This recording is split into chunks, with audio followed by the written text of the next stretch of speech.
In section 4, we're going to cover finding the zeros of a polynomial function. We're going to first use the rational zeros theorem to find all the possible rational zeros, and then we'll find the zeros of several polynomial functions, and we'll solve polynomial equations, and then we'll talk about the linear factorization theorem that can help us factor complicated polynomials and enable us to find all the zeros.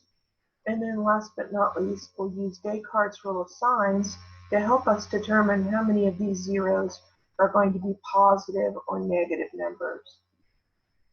All right, let's take a quick sec to review a few things that we've already covered in chapter 3. The first thing we want to look at is the definition of what a zero of a polynomial function is. If you have a function f and it's a polynomial function, then the values of x, the input, for which f of x, the output, is equal to 0 are called the zeros of that function f. So these are values when you replace x in the function with these numbers, the function value will be 0.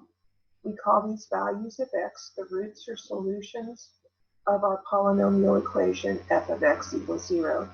And if these roots, these zeros, are real numbers, then we happen to know that those are also x-intercepts. It's where the graph of your function either touches or crosses the x-axis. Let's also review the factor theorem. We got this at the end of section 3.3 when we had started discussing synthetic division. Now again, you know that if you replace x with some value c in your function and you get 0, that means c is a 0 of your function. And if c is a 0, then that necessarily means that x minus c has to be a factor of your function, because that would be a factor that you would set equal to 0 and you would get c as a 0. If x minus c is a factor, then when you set that equal to 0, you get that x equals c is a 0.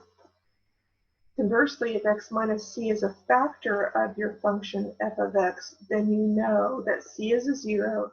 So when you evaluate the function at c, you get 0. So we then looked at this example at the end of section 3.3. where we're going to solve a polynomial equation given one of the zeros. That may not always be the case. That's why we're covering section 3.4, because in section 3.4, you're not going to know what your zeros are.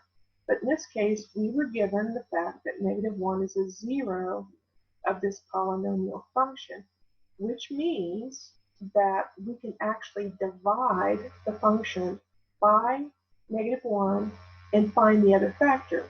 Remember, the division algorithm says that if you divide something and you get a remainder of 0, that means that both the divisor and the dividend, the divisor and the quotient are factors of the dividend. So we took this function and we divided it by x minus -1. Remember, this number here is always the opposite of what you're adding or subtracting from it. So since we're subtracting -1, the divisor here is -1. All right, so we're going to divide this polynomial function by -1. So we first set up our box here, where we have our divisor outside of our box. And then in the first row, we're going to write the coefficients of our dividend. So we have 15, 14, -3, and -2. So now we're going to bring the first coefficient and our dividend straight down. And then we start this process where we take quotient times divisor and we add it to our dividend. Now the reason we can add is because this is the opposite. -1 is opposite of what we would be subtracting. This is really complicated, kind of confusing. But since we change the sign of that, it would actually be x plus 1. Since we changed the sign to minus 1, we can add these numbers together. But anyway, we have negative 15 plus 14 is negative 1, and we repeat the process. Negative 1 times negative 1 is positive 1. We're going to add that to the negative 3. Negative 2 times negative 1 is 2. We're going to add that to the negative 2, and we get 0. And we would expect to get a remainder. Remember, on the third row, that last number in the third row, this is your remainder. And if the x plus 1 divides into our polynomial evenly, we would expect to get a remainder of 0. So what is our third row again? Our third row in our synthetic division are the coefficients on our quotient. And since we've divided an x to the third, a third degree polynomial function, by an x plus 1, a first degree polynomial function, our quotient is going to be a second degree polynomial function. So the first number is the coefficient on our x squared. The second number is the coefficient on our x, and the third number is our constant. Now we can set this equal to 0. We can factor this.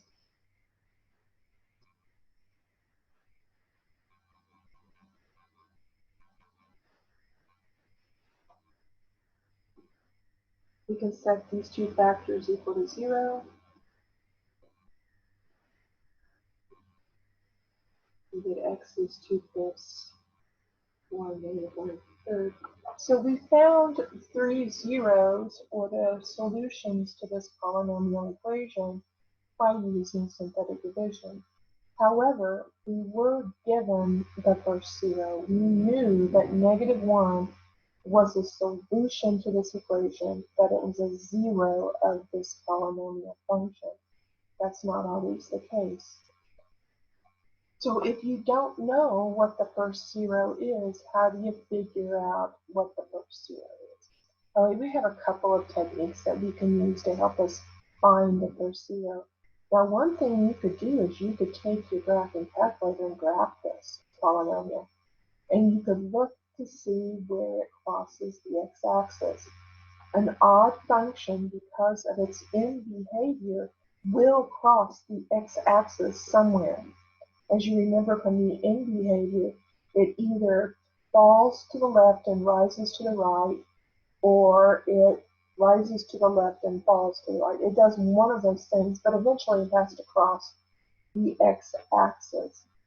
So you could do that. You could graph it. Now, the 0 may not be a nice, pretty rational number. It may be some kind of irrational number. So it may not even be easy to find necessarily from graphing.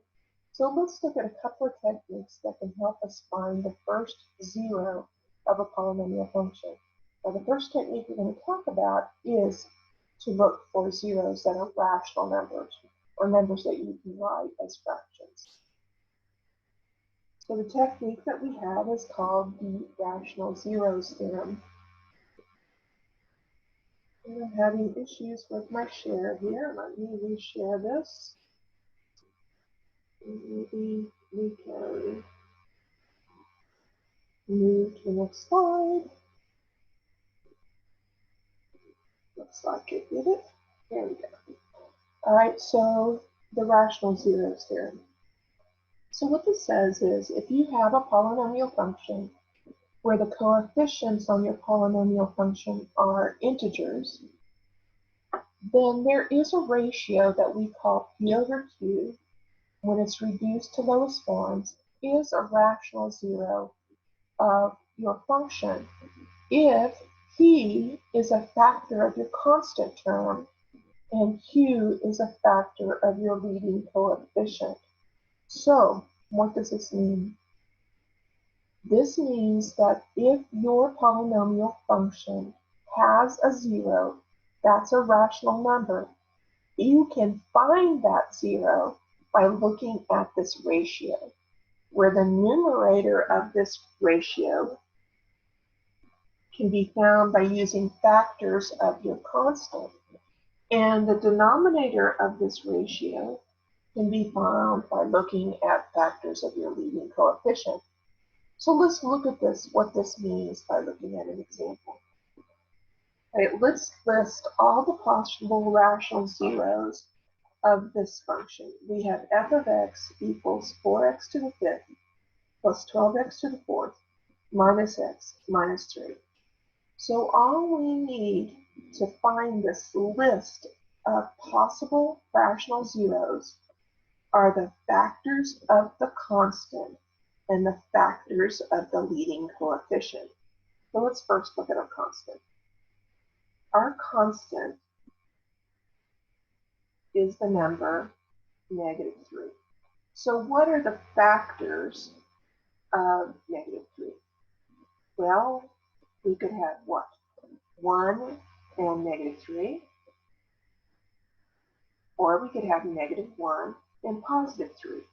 So we could write this as 1 and -1 could be factors of -3. So we're going to write that as plus or minus 1. And -3 or +3 could be factors of -3. So we're going to write that as plus or minus 3.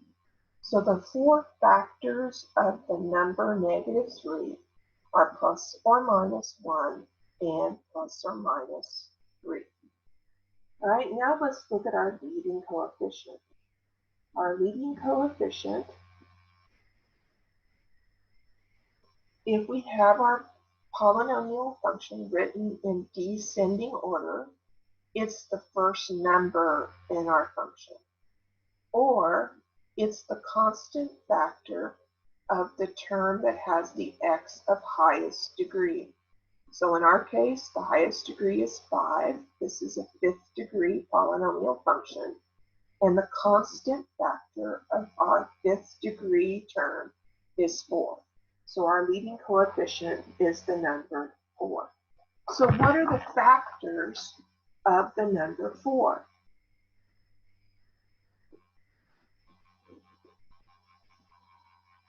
Well, we could have 1 and 4, or we could have -1 and -4. Both of those, if we multiply 1 times 4, we get 4. And if we multiply -1 times -4, we get 4. Or we could also have 2 and 2, or -2 and -2. 2 times 2 is 4. -2 times -2 is also 4. So the way we're going to write this, plus or minus 1 could be a factor of 4, as could plus or minus 4. Also, factors of 4 could be plus or minus 2. So the factors of 4 could be plus or minus 1, or plus or minus 4, or plus or minus 2. Now, to find all the possible rational zeros of this polynomial function, we're going to write a ratio of the factors of our constant over the factors of our leading coefficient. So our possible rational zeros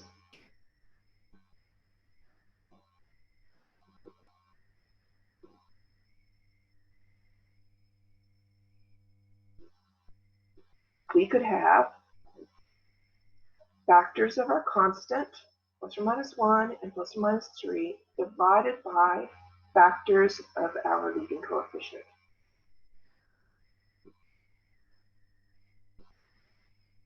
So what are all the possible rational zeros we can get from these factors?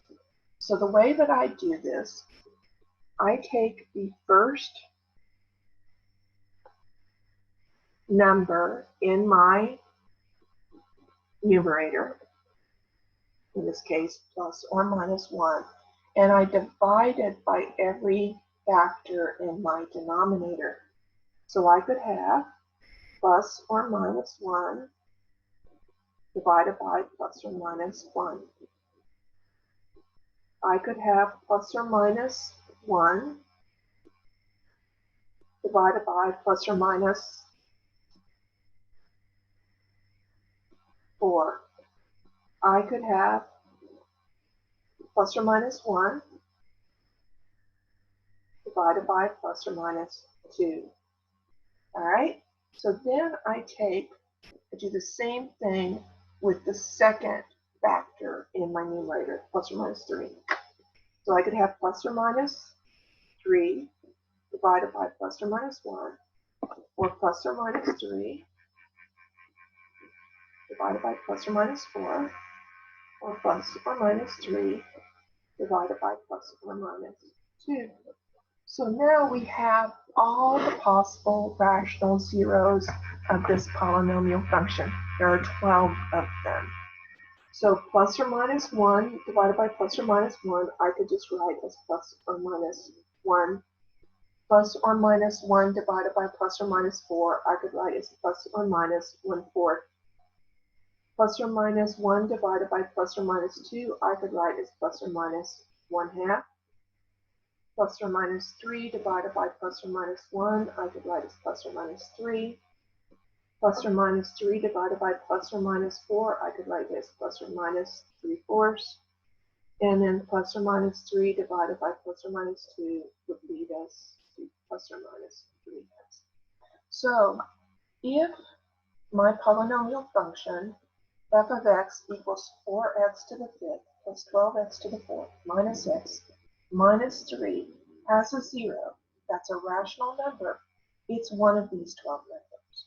Now you think, well, oh my goodness gracious, do I have to check all 12? And the answer is probably not.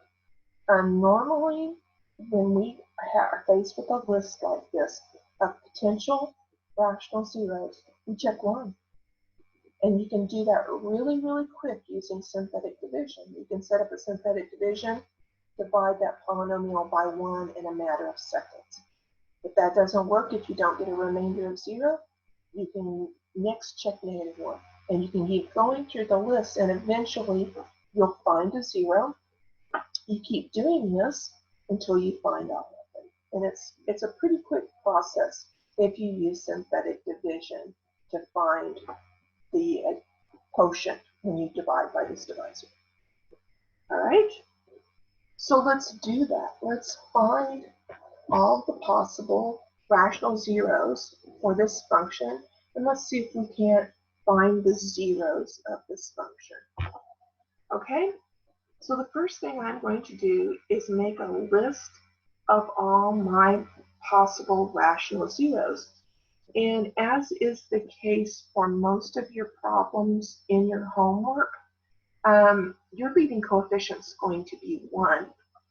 Oh, I see that we're not sharing. I apologize for that. Let me fix the sharing. For some reason, it's not wanting to move to the next slide.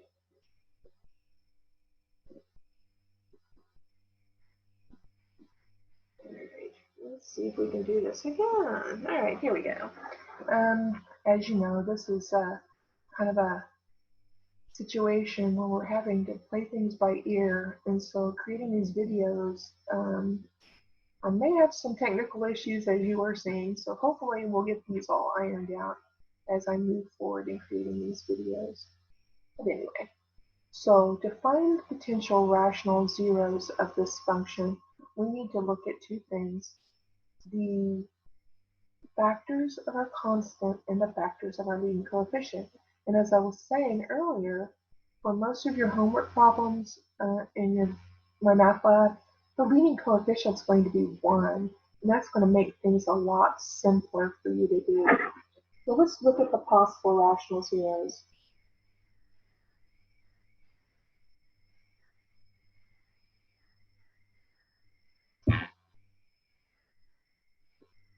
So those are going to be found by taking a ratio of the factors of my constant, which in this case is -2, over factors of my leading coefficient, which is going to be 1.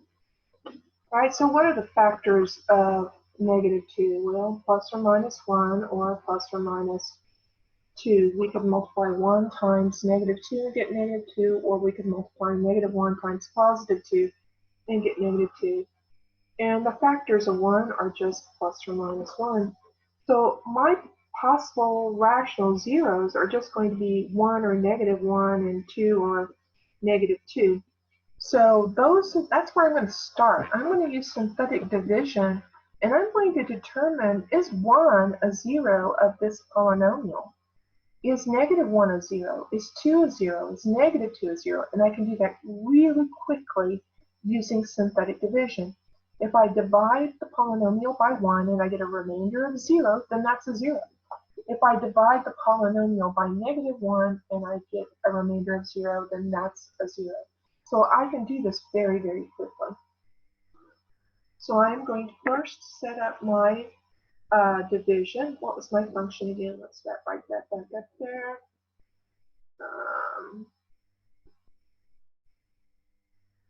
X to the third plus x squared minus 5x minus 2. Make sure I've got that written down correctly.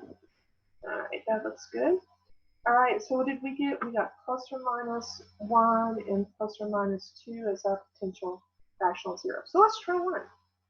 So I'm going to use synthetic division. I'm going to divide by 1. And I'm going to see if it works. All right, so I'm going to bring down the 1.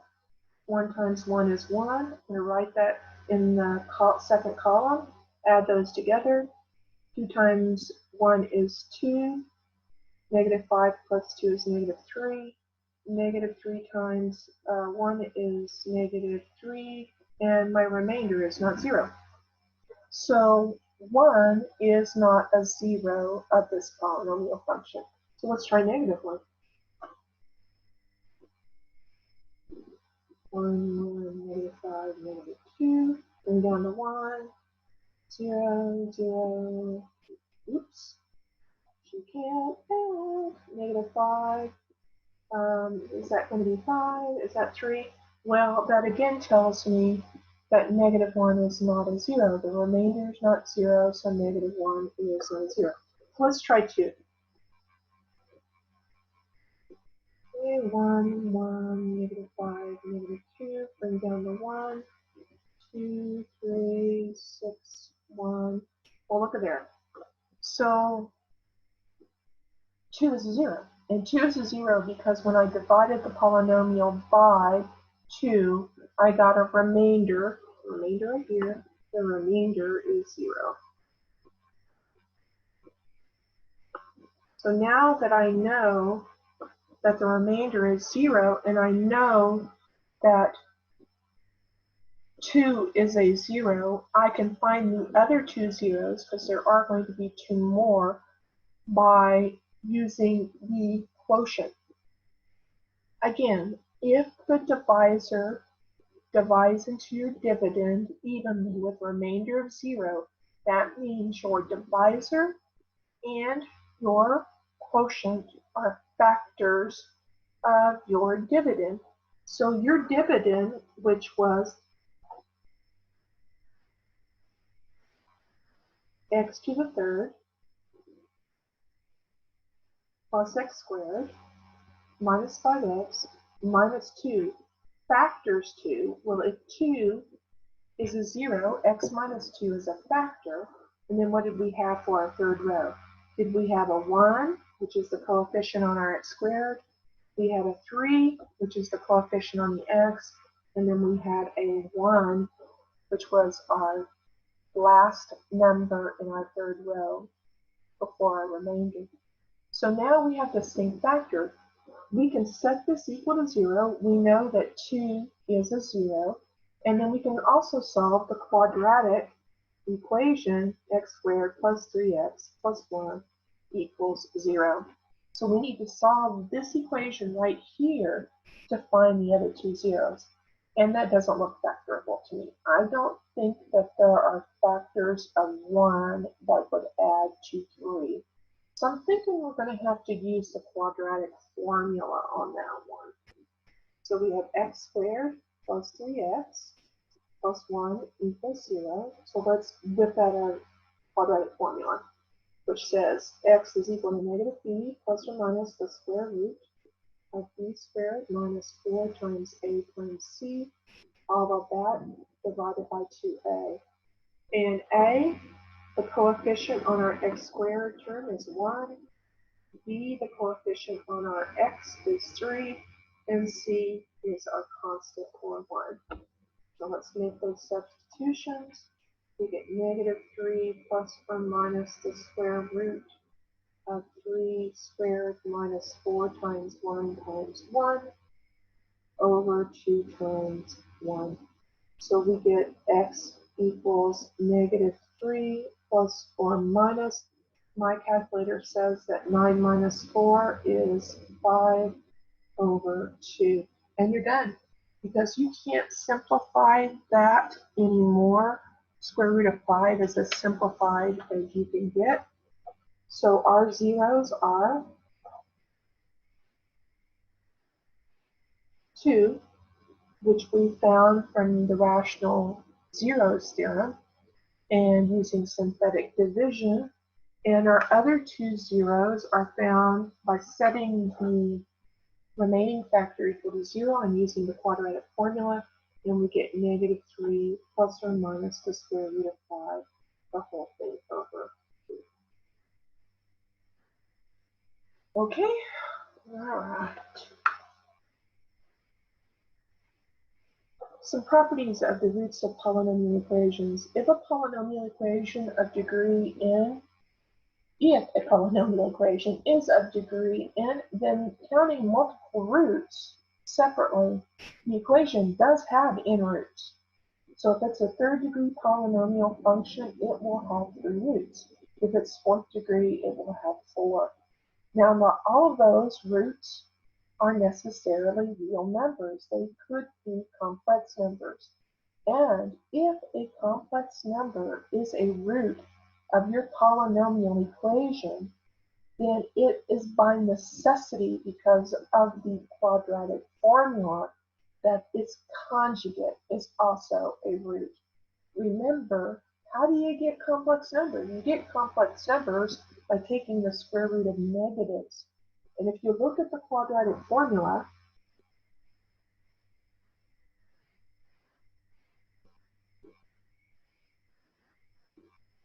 where do you get the imaginary part? You get the imaginary part from that square root. And you're going to have plus that imaginary part and minus that imaginary part, which means you're going to have complex conjugate solutions. So if a complex number is a solution to a polynomial equation, its conjugate must be, has to be. All right, so now let's solve this polynomial equation. So we're going to use the same technique that we used to solve or to find the zeros of the previous function. But now we're going to solve the equation by using the same technique. So the first thing we're going to do is list our potential rational zeros.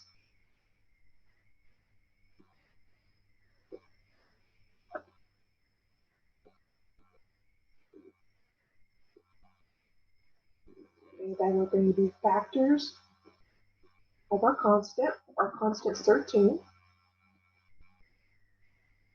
Over factors of our leading coefficient, which is 1.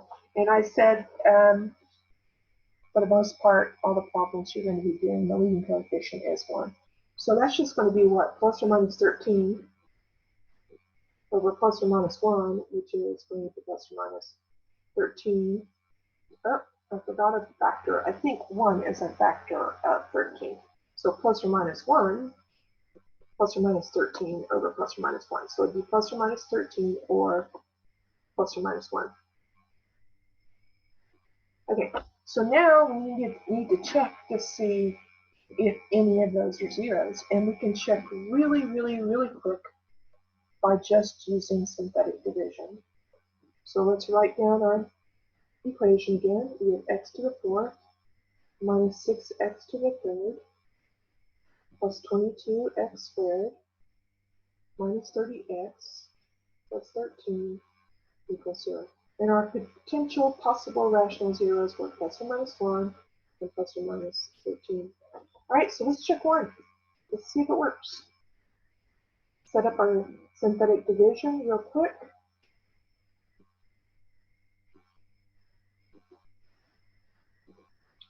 Okay, let's see what we get. Bring down the 1. 1 times 1 is 1. Negative 6 plus 1 is negative 5. Negative 5 times 1 is negative 5. 22 minus 5 is 17. 17 times 1 is 17. Negative 30 plus 17 is negative 13. Negative 13 times 1 is negative 13. And the remainder is 0. So 1 is a 0 of this polynomial equation. It is a solution to this polynomial equation.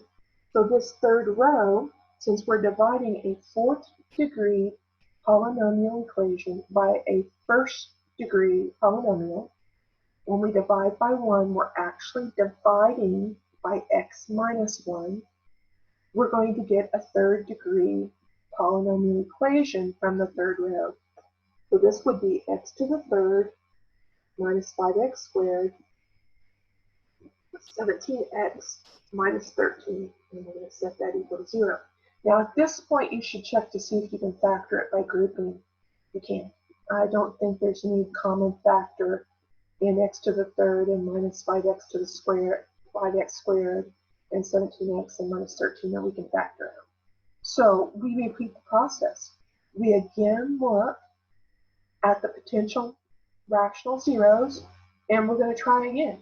So factors of my constant would be factors of negative 13 over factors of my leading coefficient, which would be factors of 1. So again, we're going to have plus or minus 1 or plus or minus 13. So now we're going to see if 1, negative 1, 13, negative 13 are zeros of our new polynomial equation, x to the third minus 5x squared plus 17x minus 13. So we're just going to try 1 again.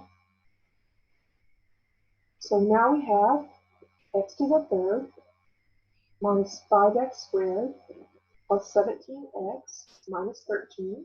And we're going to try 1 again. So let's divide this by 1, because 1 may be a repeated 0. And bring the 1 straight down. 1 times 1 is 1. Negative 5 plus 1 is negative 4. Negative 4 times 1 is negative 4. 17 minus 4 is 13. 13 times 1 is 13, and the remainder is 0. So 1 is a repeated 0. It's a repeated solution to this equation. So 1 would be an x-intercept, and the graph of this function would touch the x-axis at the number 1. All right, now our third row is going to give us a quadratic equation that I can solve using factoring or the quadratic formula, whatever technique you want to use. So we have x squared minus 4x plus 13 equals 0, and I don't think that's factorable. I don't think there are any factors of 13. When I add them together, I get negative 4. So I'm thinking I'm going to have to use the quadratic formula. So we have x squared minus 14x plus 13 equals 0. 5x equals negative b plus or minus the square root of b squared minus 4 times a times c, the whole thing over 2a. So looking at my equation, a is the coefficient on my x squared, it's 1. B is the coefficient on my x, that would be negative 4, and c is my constant 15. So we have x equals minus a minus 4 plus or minus the square root. Now again, underneath the square root, when I'm squaring b, I can ignore these sign. I can ignore its sign, because as soon as I square it, it becomes positive. So to make sure that I don't make a mistake, I'm just going to square 4. I'm going to ignore the sign. As soon as I square it, it's going to be positive 16 no matter what I input in there. Minus 4 times 1 times 13 all over 2a. 2a. I think we need to write that as a 1. 2 times 1. There we go. Right, so we get x is equal to 4 plus or minus the square root. So we need to take our calculator out and do 16 minus 52, and I get negative 36.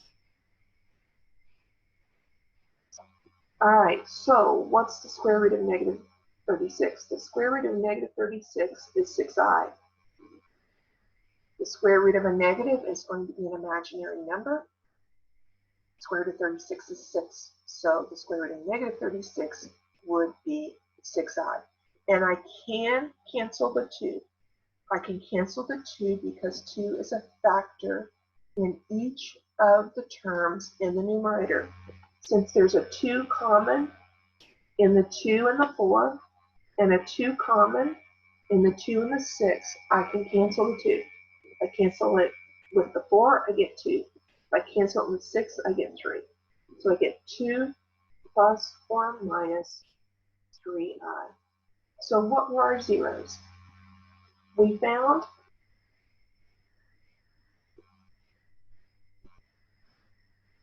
from synthetic division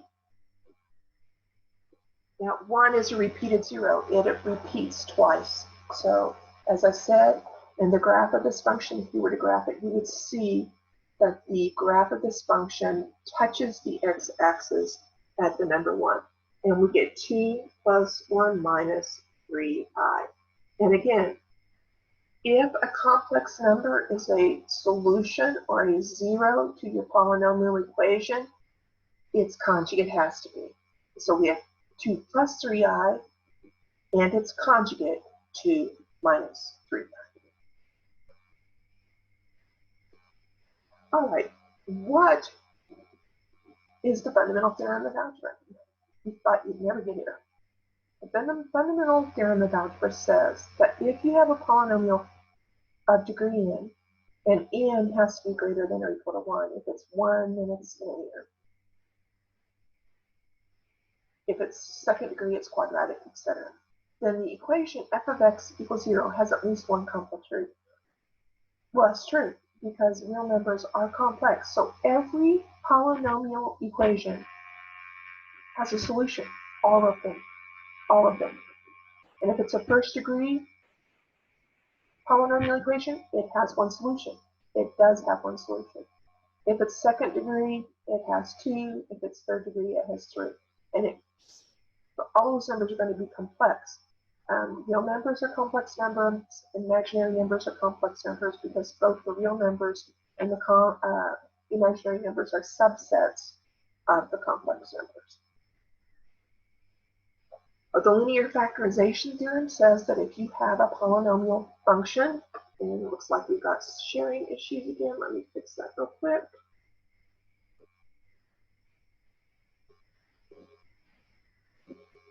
Here we go. The linear factorization theorem says that if you have a polynomial function of degree n, you can factor every polynomial function into a series of linear factors. If it's an nth degree polynomial function, it will have n factors. So if it's a third degree polynomial function, you can factor it to 3 factors. So you can factor every polynomial function into a series of linear factors. All right, so let's find a third degree polynomial function, f of x, that has real coefficients, that has -3 and I as zeros, such that f of 1 equals 8. How in the world do we approach this problem? All right, so let's look at zeros. They tell me that -3 is a 0. They also tell me that I is a 0. Now, from section 3.3, we have the factor theorem that says that if -3 is a 0, then x minus -3 has to be a factor of this polynomial function. It must be. And it has to be because that's how you get the 0. If you set that equal to 0 and solve the resulting equation, you would get x is equal to -3. All right, so if I is a 0, x minus I must be a factor of this polynomial. Also, if I is a 0, its conjugate must be a 0. So negative I is also a 0. So x, well, that's good. You can see I'm working on my iPad. It must have told Siri something. Right, so we get x. Just ignore the parentheses. X minus a minus I is also going to be a 0. So let me repeat that since my presentation had a few glitches. If negative 3 is a 0 of this polynomial function, and you are told that it is, then x minus that number has to be a factor of this polynomial. So x minus a negative 3, which would be x plus 3, is a factor of this polynomial. If I is a 0 of this polynomial, then x minus I has to be a factor. If if I is a 0, then its conjugate, negative I, must also be a 0. So x minus negative I must also be a factor.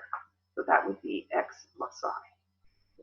So this polynomial, f of x, factors to these linear factors, x plus 3, x minus I, and x plus I. Now, what we don't know from zeros, anytime you find the zeros of a polynomial function, what you don't know is if the thing's been stretched or shrunk. You don't know. You don't really know if it's been reflected from the zeros. All you know is that those are zeros, and maybe if they're x-intercepts, that it touches or crosses the x-axis there.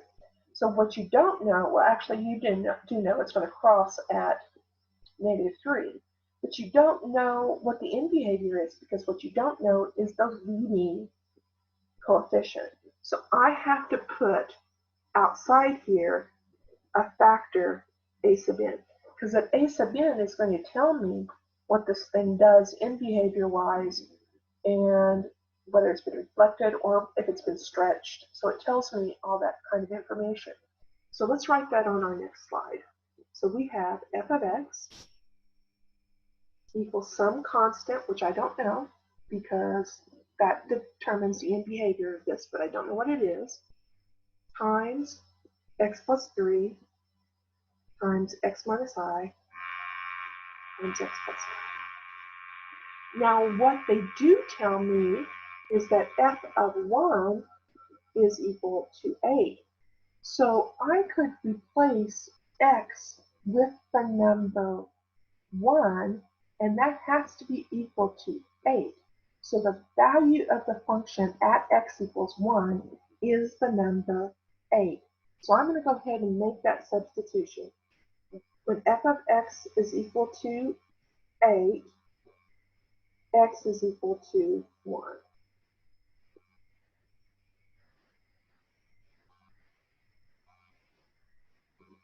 And I got a little bit of multiplication to do here.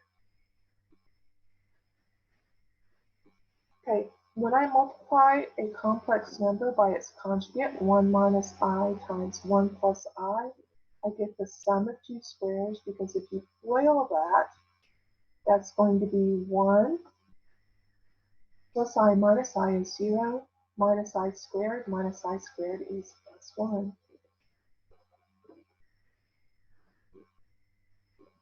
Okay, so we get 8 equals a sub n times 4 times 2. So 8 equals 8, a to the n. So a to the n is equal to, if we divide both sides by 8, a sub n is equal to 1. So our function is f of x, since our leading coefficient is 1, x plus 3 times x minus I times x. And I do need to multiply this out. Sorry, I do need to multiply this out because my MATLAB is going to expect you to have this multiplied. Now, this is not as daunting as you might think it is, because I happen to know that when I multiply a complex number by its conjugate, I get the sum of two squares. So x minus I times x plus I is x squared plus 1. Now you can FOIL that and prove that to yourself, but that's what it is. So now I'm going to FOIL this.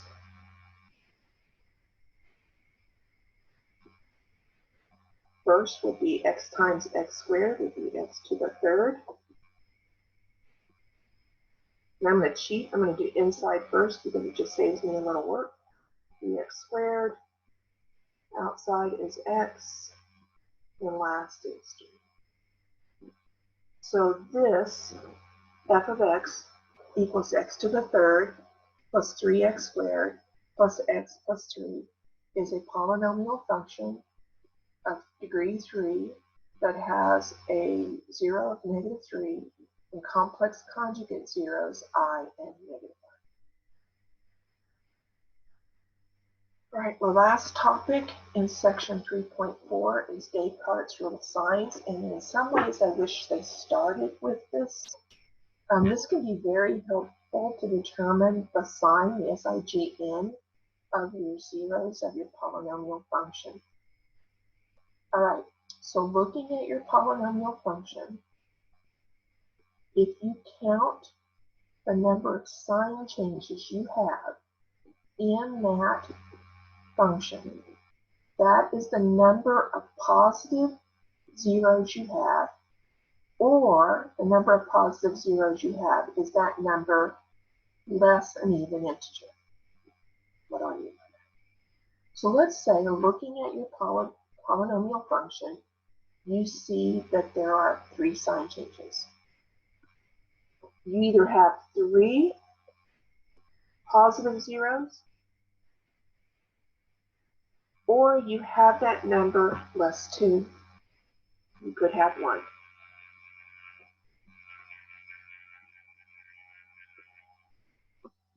So if you had 5 sign changes, you could have 5 positive zeros, you could have 3, or you could have 1. You just keep subtracting 2 from the original number. Now we'll look at what I mean by sign changes in just a second, but it's important that you remember it's that number of sign changes less an even integer. So if you have 7 sign changes, you could have 7 positive zeros, or 5, or 3, or 1. If you have 4 sign changes, you could have 4 positive zeros, or 2, or none. All right, so that's positive zeros. How about negative? Well, now you're going to replace x with negative x, which we have been doing since the beginning of chapter 2. Replace x with negative x, and then count the number of sign changes you have. And that will tell you the number of negative real zeros that you have. Let's look at an example. So my function is f of x equals x to the fourth minus 14x to the third plus 71x squared minus 154x plus 120. Let's count the number of sign changes from term to term in this polynomial function. All right, so the first term, the x to the fourth, is positive. The second term, negative 14x to the third, is negative. That is a sign change. So there is one sign change right there. Right, the third term is positive. So we're going from negative in the second term to positive in the third term. That's a sign change. So we've got 2. The fourth term is negative. So again, we're going from positive to negative. That's a sign change. So there are 3. The constant is positive. So we're going from negative to positive. That's another sign change. There are 4 sign changes in this function. Positive to negative, 1 sign change. Negative to positive, 2 sign changes. Positive to negative, 3 sign changes. Negative to positive, 4 sign changes. So Descartes' rule of signs says that you either have 4 positive zeros, or you have that number less 2. Or you could have 2,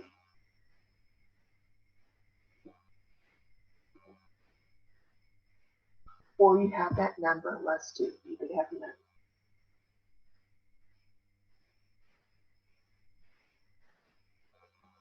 All right, now let's check for negative zeros. So we're going to evaluate this function at negative x.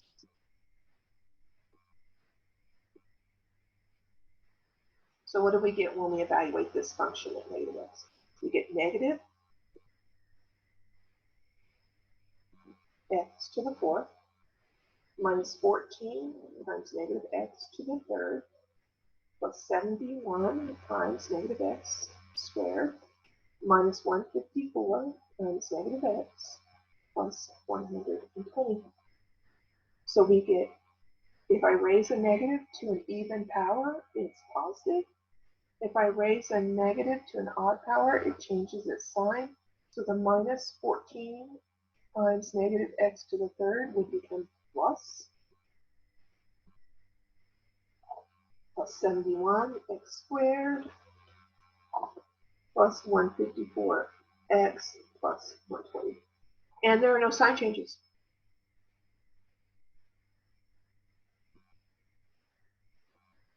So there are no negative zeros. Not one zero is going to be negative.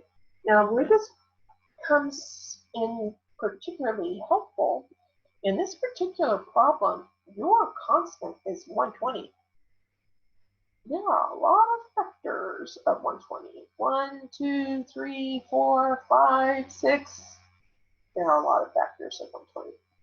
But when you start checking potential possible rational zeros, you don't need to test any of them that are negative, because there are not going to be any negative zeros of this polynomial function. If it has a real zero, it's not going to be negative, not going to be a negative number. So it's very helpful when you start doing the synthetic division to test to see if any of your possible rational zeros are zeros if you don't have to test anything that's negative. You can test 1 to see if it works, but you don't have to test negative 1 because you know none of your zeros are going to be negative. All right, that concludes my presentation. I hope you found this helpful. If you have any questions, please don't hesitate to reach out to me via email or Blackboard messaging. Talk to you later. Bye-bye.